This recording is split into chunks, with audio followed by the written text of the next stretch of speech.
Hello student, हमारा आज का टॉपिक है धातु और अधातु या मेटल एंड नॉन मेटल। तो अब आप जानते हैं कि इस पृथ्वी पर जितने भी तत्व पाए जाते हैं, इन तत्वों को हम लोग कैटेगराइज कर सकते हैं या डिवाइड कर सकते हैं उनके गुणों के आधार पर धातु और अधातु में, मेटल एंड नॉन मेटल में, मेटल एंड नॉन मेटल में। अब यहां पर देखिए कि जितने भी पृथ्वी पर तत्व हैं, अभी तक 118 तत्वों की खोज की गई है और इसमें से अधिकांश तत्व यह प्राकृतिक है या नेचुरल है और इसमें से कुछ तत्व संश्लेषित हैं या इनको मानव निर्मित कहते हैं, क्योंकि इनका निर्माण प्रयोगशाला में किया गया। तो अब ये सबसे पहले देख लीजिए कि हम तत्व को कैसे डिफाइन करते हैं या तत्व क्या होते हैं। तो ये क्या है? ये तत्व प्रकृति के मूल पदार्थ हैं, प्रकृति के मूल पदार्थ हैं। फिर इसी को हम कह सकते हैं कि ऐसे द्रव्य या मैटर जिनको किसी भी भौतिक या रासायनिक प्रक्रिया के द्वारा दो सरल यौगिकों में या दो सरल भागों में विभाजित नहीं कर सकते हैं, हम उनको एलिमेंट या तत्व कहते हैं। या हम कह सकते हैं कि एक जैसे तत्वों का निर्माण या एक तत्व का निर्माण एक जैसे परमाणुओं से मिलकर के बना होता है। तो अब यहां पर हम लोगों ने देखा कि तत्वों को हम लोग धातु और अधातु के रूप में या मेटल एंड नॉन मेटल के रूप में कैटेगराइज किए हुए थे, वर्गीकृत किए हुए थे। तो पहला इसमें हम बिंदु देखते हैं कि हम धातु को कैसे परिभाषित कर सकते हैं। तो अब इसमें देखिए, धातु क्या है? जिनमें विशेष प्रकार की चमक होती है, इनमें एक विशेष प्रकार का लश्चर पाया जाता है, चमक होती है। फिर इसमें आघात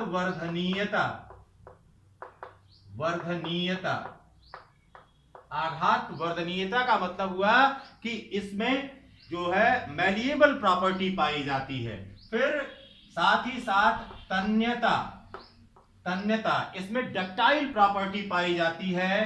फिर विद्युत व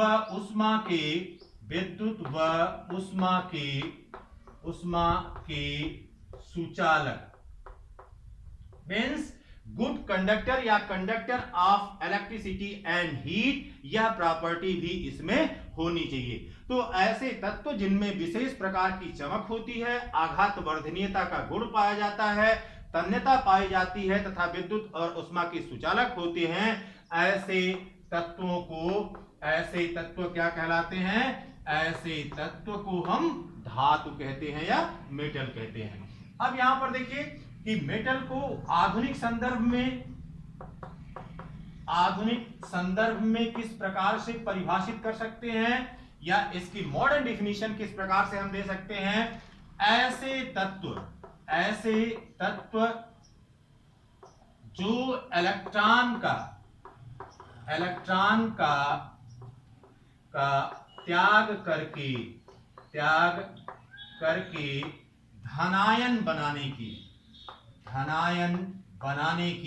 धनायन बनाने की प्रवृत्ति रखते हैं, उन्हें धातु कहते हैं। तो ऐसे तत्व जो इलेक्ट्रॉन का त्याग करके धनायन बनाने की प्रवृत्ति रखते हैं, उन्हें हम धातु कहते हैं। जैसे सोडियम के संदर्भ में देखिए, सोडियम अपने एक इलेक्ट्रॉन को त्याग करके यह सोडियम आयन बना लेगा और यह धनायन बनेगा सोडियम का, और एक इलेक्ट्रॉन का इसने त्याग किया। इसी प्रकार से लिथियम अपने एक इलेक्ट्रॉन का त्याग करके लिथियम आयन बना लेगा और यह धनायन बन जाएगा। इसी प्रकार से मैग्नीशियम यह अपने 2 इलेक्ट्रॉन का त्याग करके मैग्नीशियम आयन बना लेगा और 2 इलेक्ट्रॉन यहां से बाहर निकल जाएंगे। इसी प्रकार से एल्युमिनियम अपने 3 इलेक्ट्रॉनों का त्याग करके यह एल्युमिनियम आयन बना लेता है। तो कहने का मतलब है कि ऐसे तत्व जो इलेक्ट्रॉनों का त्याग करके धनायन बनाने की प्रवृत्ति रखते हैं उन्हें हम आधुनिक संदर्भ में धातु के रूप में परिभाषित करते हैं। अब यहां पर इसके संदर्भ को देखिए। आप जानते हैं कि इसका परमाणु क्रमांक कितना होता है? इसका परमाणु क्रमांक होता है 11 और इलेक्ट्रॉनिक विन्यास इसका हो गया 281। जब यह एक इलेक्ट्रॉन का त्याग कर देता है तो यहां पर इलेक्ट्रॉनिक विन्यास 28 हो जाता है और 28 होते ही यह अपने अष्टक को पूरा कर पाता है। इसका मतलब है कि यहां पर एक अतिरिक्त इलेक्ट्रॉन था और इस एक अतिरिक्त इलेक्ट्रॉन का त्याग करके इसने धनायन बनाया और अपने स्थायित्व को यह प्राप्त किया। इसी प्रकार से मैग्नीशियम का संदर्भ लेते हैं। मैग्नीशियम इसका परमाणु क्रमांक 12 होता है और इलेक्ट्रॉनिक विन्यास हो जाएगा 282। तो इलेक्ट्रॉनिक विन्यास 282 हो गया।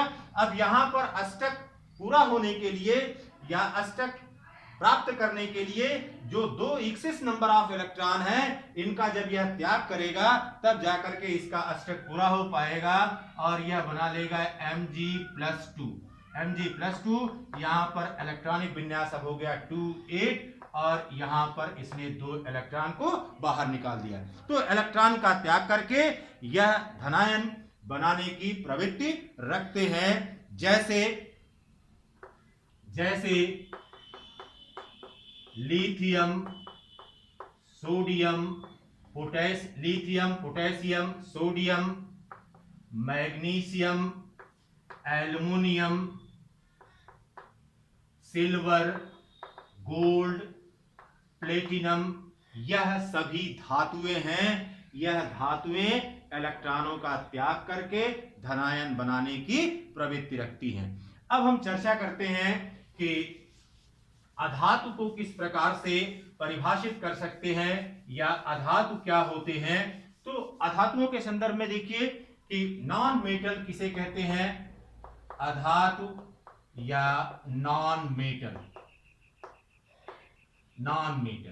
अब देखिए बेटा, जो प्रॉपर्टी धातुओं की होगी उसके विपरीत का गुण होगा तब हम उसे अधातु कहेंगे। इसका मतलब है इसमें विशेष प्रकार की चमक नहीं होती है। विशेष प्रकार की चमक नहीं होती है। फिर इसमें आघात वर्धनीयता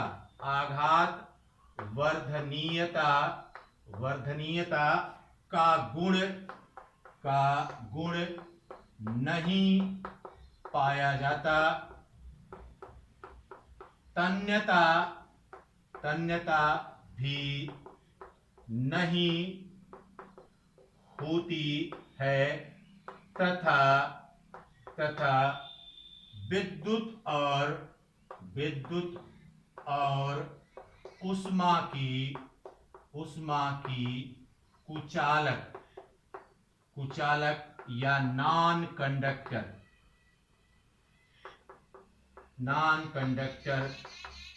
होती हैं।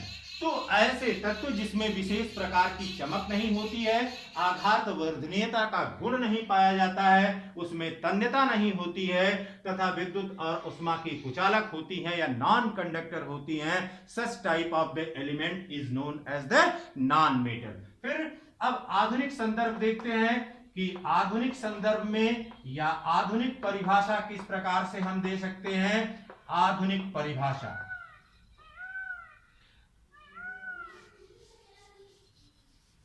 देखिए बेटा, आधुनिक परिभाषा को कैसे हम आधुनिक रूप से कैसे इसे परिभाषित कर सकते हैं। ऐसे तत्व जो इलेक्ट्रॉन ग्रहण करके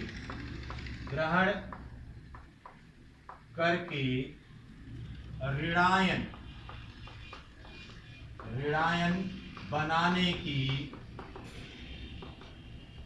प्रवृत्ति रखते हैं उन्हें अधातु कहते हैं। तो ऐसे तत्व जो इलेक्ट्रॉन ग्रहण करके ऋणायन बनाने की प्रवृत्ति रखते हैं, ऐसे तत्वों को हम अधातु कहते हैं या नॉन मेटल कहते हैं। जैसे क्लोरीन देखिए, इसका परमाणु क्रमांक 17 है, इलेक्ट्रॉनिक विन्यास हो गया 287।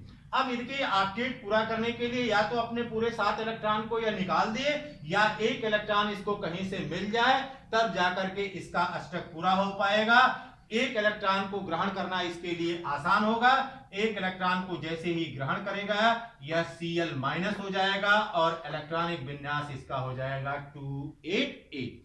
इसी प्रकार से देखिए ऑक्सीजन जिसका परमाणु क्रमांक है 8, इसका इलेक्ट्रॉनिक विन्यास हो जाएगा 2 और 6। अब देखिए यहां पर इसको अपना अष्टक पूरा करने के लिए या तो 6 इलेक्ट्रॉन का त्याग कर दे अथवा 2 इलेक्ट्रॉन इसको कहीं से मिल जाए, और जैसे ही 2 इलेक्ट्रॉन इसको मिल जाएगा यह बना लेगा O-2 और इलेक्ट्रॉनिक विन्यास हो जाएगा 2 and 8।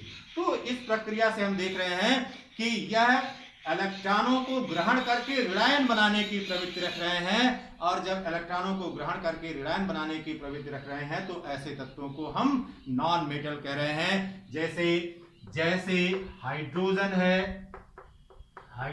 है, ऑक्सीजन है, नाइट्रोजन है, कार्बन है, सल्फर है, फास्फोरस है। तो hydrogen, oxygen, nitrogen, carbon, sulphur, phosphorus, यह सभी क्या हैं? यह सभी नॉन मेटल हैं। इसी प्रकार से क्लोरीन हुआ, फ्लोरीन हुआ, यह सभी, ब्रोमीन हुआ, यह सभी क्या हैं? नॉन मेटल हैं या अधातु हैं। अब इनके साथ ही साथ एक तीसरा ग्रुप भी हमको मिलता है जिसमें मेटल और नॉन मेटल या धातु और अधातु दोनों के गुण पाए जाते हैं, उनको हम मेटलॉयड कहते हैं। एक तीसरा ग्रुप पाया जाता है जिसको हम उपधातु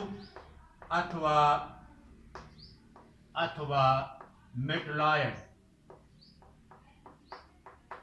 इसको उपधातु या मेटलॉयड कहते हैं। यहां पर धातु प्लस अधातु दोनों का कुछ गुण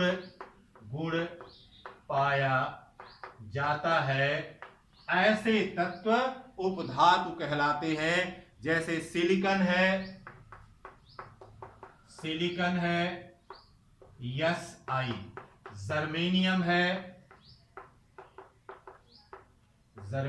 है Ge, सिलिकॉन, जर्मेनियम, आर्सेनिक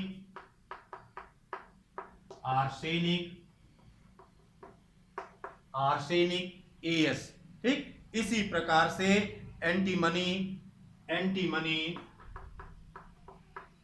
यह ऐसे तत्व हैं जिनमें इनको उपधातु कहते हैं क्योंकि इनमें धातुओं और अधातुओं दोनों के गुण पाए जाते हैं। Have a nice day.